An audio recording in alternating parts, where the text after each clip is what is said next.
Well, here I am in the Rover 200 VI, yay!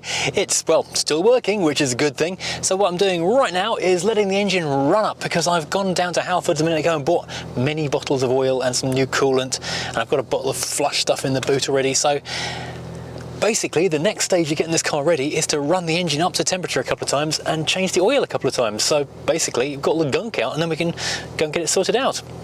So that's what we're doing now. I have just noticed that the clock, let me just show you this quickly. The clock is not 100% perfect. I might need to get a new LCD thing for that. Actually, while we're doing the run up to temperature, I can do a couple of other quick tests that I don't remember if I did or not before, just to make sure the car is working. So MOT ready stuff, because I know it needs a brake caliper freeing off. It might just be the sliders are sticky, so we'll take a look at that. We need to change the crank pulley because the rubber in that is starting to deteriorate, but that's not a biggie for the MOT. That's just something to be aware of and do as soon as possible. It needs a CV boot, which I've ordered a pair of, because if one's gone, chances are the second one's going as well. So I've not taken that wheel off yet, but they come as a pair, so all good. But beyond that, I don't know what else we need. Let's do the usual things. Hazard lights, I think we did know they work from previous test. Windscreen washers, yes. Functionale. Wipers working too, that's good. That's really good, this car just seems to work. Let's put the lights on and walk around it. Yep, those are all firing up, doing what they need to do. That one as well. Does need some paintwork sorting out once I've got this thing on the road. A lot of paintwork at the moment. That's good, that's good. Got fog lights on as well there, which is great. Only thing left to try is horn. Wow, that's abrupt. Fog's off, hazards off, main beam's on. Yeah, I think I'll give those headlamps a polish up. I've been offered a set for 50 quid, which is a good price. But I'll see if I can give these a bit of a polish. It looks like something's been put on there and it's peeling off. Oh yeah, last thing of all, side lights. Those are working as well. So apart from that CV boot stuff, and tyres, I need to get new tyres because that is almost flat again after the weekend. Well, let's just let this thing tick over for a little while till it gets hot, which is going to take not too long, I don't think. Long enough for a cup of tea and a sandwich. And we do, of course, have multiple filters, so every time we do an oil change, we change the filter as well. I don't know why I'm throwing good quality man filters at the intermediates. What a waste. Right, so I've actually let this thing cool down for a few minutes because obviously it's boiling water and I don't want to be putting boiling water on myself too much, and boiling oil as well. So, jacked up one side, or that side, so I'll pop off the lower hose down there and see how bad the water looks. I didn't really put this thingy-majig hose clamp on properly because we knew this would be coming off and on a fairly large amount, and I'm going to put a nice fresh new Jubilee clip on there when it's done.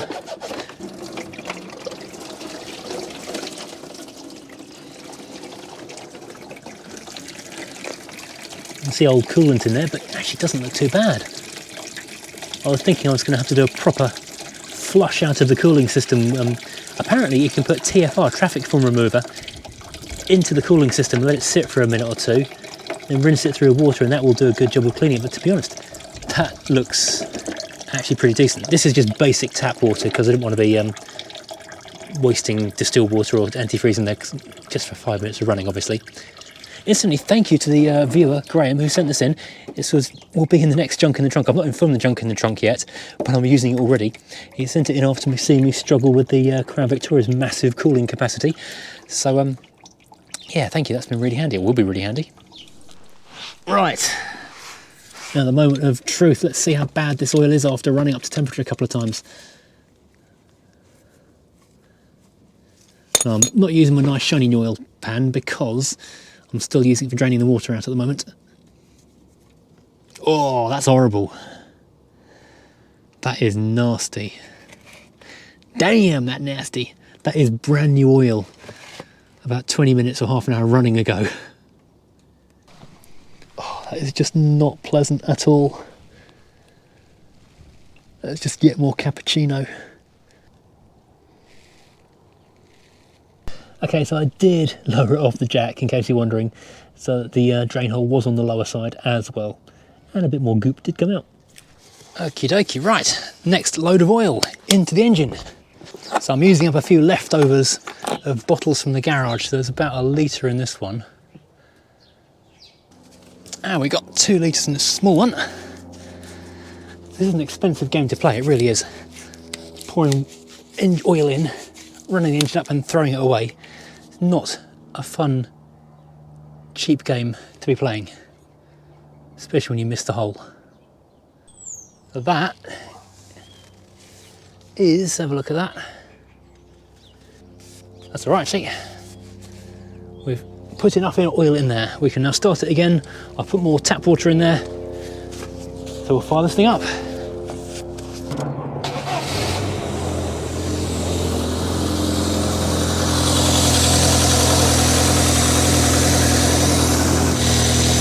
Now I know a couple of people have said on previous video comments about using diesel in the engine. I was really incredulous about that, but having spoken to people who know what they're talking about, turns out it's a real thing. So I was quite surprised. You can use diesel as an engine cleaner, but I already had this in the cupboard, so I'll use this.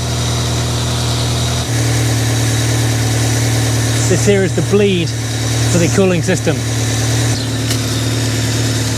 Oh, there we go. That's bled. I think I can hear a blow on the exhaust after all of this, so might need to be investing in a new exhaust pipe after all. Heating temperature, so I can turn it off. Put you back on the tripod, lovely. Crack open this stuff, yuck, and pour this all over the engine. I'm going to get a funnel. That is a big golloping mouth, and that's a small hole. Between the two of them, disaster will happen. God, that's really runny. It's like it's like tea, but it's a bit like greasy tea. Greasy, runny gravy. Ooh, it smells weird. And it says start engine up again and run for 20 minutes, I think it said. Where's the instructions? Yep, start engine idle for 20 minutes. Then drain it again when it's while it's still warm. And change the oil and filter. Okay, and it's running, so it's now 2:25, so we'll leave this run for 20 minutes. 2:45 basically. Then we'll change the oil and filter again. I tell you what, that actually sounds smoother already. Ask me what the least fun job in the world is. Go on, I dare you. That's right, it's emptying the oil pan, because it always falls over, or something always falls over. Doesn't matter how you wedge it, it goes wrong. The wind catches it, the funnel falls out, the bottle tips over. It never goes well. Oh, it's going well. That's going to end badly though.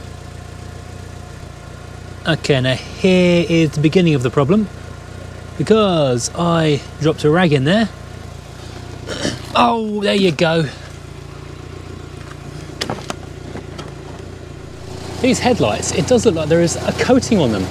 And just in case, on the off chance, in fact, this is a weird coating, I'm going to try brake and clutch cleaner, because this stuff does basically clean everything. And see if I can get whatever the hell is on this off before I resort to polishing stuff.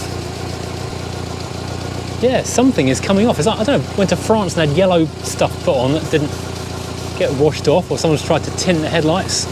I don't know what it is.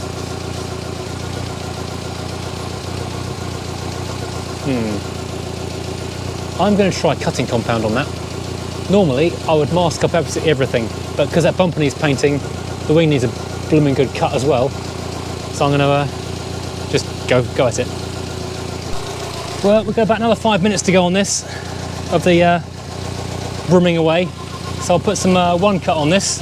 I've got some plastic renovator as well, but I think this is a bit more heavy duty than that.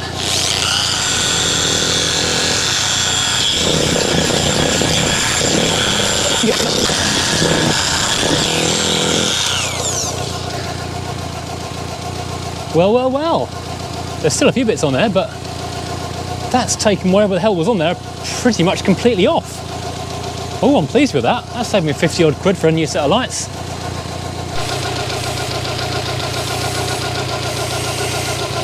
Oh, I think I might have a split hose because it's gushing out. Yep, well, I've got a split hose here. let's turn the engine off. We're up to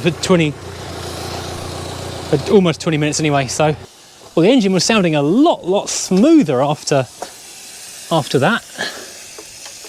That nice wet sensor there. But yeah, this. Oh no, maybe I'm good. Maybe I'm good. This is why we do this after all. Ah, you know, I think that just wasn't done up tight enough. Okay, this has now run for 20 minutes, so it's time for another oil change and filter. Let's see what it looks like after that one. The first one was the worst caramel in history. It's kind of warm for touching by hand.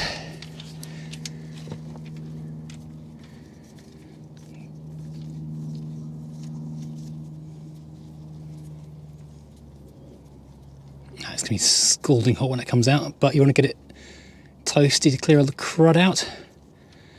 Oh, that's better. Ow. That looks like oil this time. And that looks like I'm chucking good oil away at this point. Dump the water out again and see how that looks, and if we can go with proper coolant, because there's some cold nights overnight at the moment. I don't really want to leave water in here if it's freezing. Urgh, get in there, or there even, whatever. Oh, that looks crystal. That is as clean coming out as it was going in. I can put proper coolant in this now. That is excellent. Now while that drains down, take a look. That's how the driver's headlight was before I put the stuff on it. That is not attractive. I don't think this is really showing up quite as nasty as it is in real life. After a couple of minutes with the one cut, that is coming up, well, not quite like new because there's still some bits stuck to it, but clearly it is a coating that someone's put on, which is coming off, and it's looking a lot nicer for it. This little thing is something of a lifesaver because this tyre does not hold air for more than a few days anymore. So I keep on pumping up to that 30 psi and then it goes down again. I have been looking out for new tyres. I think I'll probably wind up with a set of Falcons again like I put on Quentin, because it's kind of hard to find decent brand tyres in this size. So I suspect I may be going back to those guys for some more. Right, so we've now done multiple oil change and water flushes, and we've got it now topped up with correct coolant, the correct oil. So what I'll do is drive it for about 100 miles or so, once I've got the MOT on it obviously, then dump all that again, fresh filter, fresh oil, fresh coolant, and then the car should be 100%. Now the next things to do on this car are all related to this wheel area. This will be in the next video when I will be whipping this wheel off, freeing off the caliper and deciding whether I can save that caliper or just free it off or replace it entirely. I'm not going to bother rebuilding it because the cost of a caliper versus a rebuild kit, it's just not worth the effort, frankly. It's about £30 for a new caliper, it's about 30 quid for a rebuild kit, plus you don't know how good it's going to be after you've done it. You may as well just go for a professionally rebuilt, reconditioned caliper for £30. Just whack it on there and job done. Secondly, we need to do the CV boot, and thirdly, you need to get under there, and I can hear an exhaust blow somewhere just under around where the catalytic converter is, where we tightened up, so I'm guessing it wasn't quite tightened up and sealed properly. That will all be in the next video. As far as this video is concerned, we've got a running engine. Oh, there's 3 bolts missing on this cam cover, so there's a screwdriver holding that in the correct position. I've ordered those bolts. I think they'll be here tomorrow or the day after. £5 including postage, because they're weird sizes. What else? Oh, I had to buy a new battery for this because the battery from this car got stolen for the new estate car. The Tourer nabbed its battery. This was £20 from a breaker's yard up the road. Yeah, that's kind of it really. So here we are. We've got shiny headlights, running engine. I think we're getting pretty close to having this thing actually up and on the road. It will all be the week after the NEC because this week is running out of time rapidly. That's not a leak, by the way, if you can see the bottom of the car. That is because when I bled the coolant for the last time, coolant sploshed out the engine and I poured water over it just to rinse it clean. Don't worry. Hang on. No, don't worry, it's not actually a problem. Phew. Right, okay, so the VI is getting close to being MOT'd and driving. So thank you for watching. As always, if you've enjoyed, please do hit like and subscribe as always. And see you again next time, driving something completely different.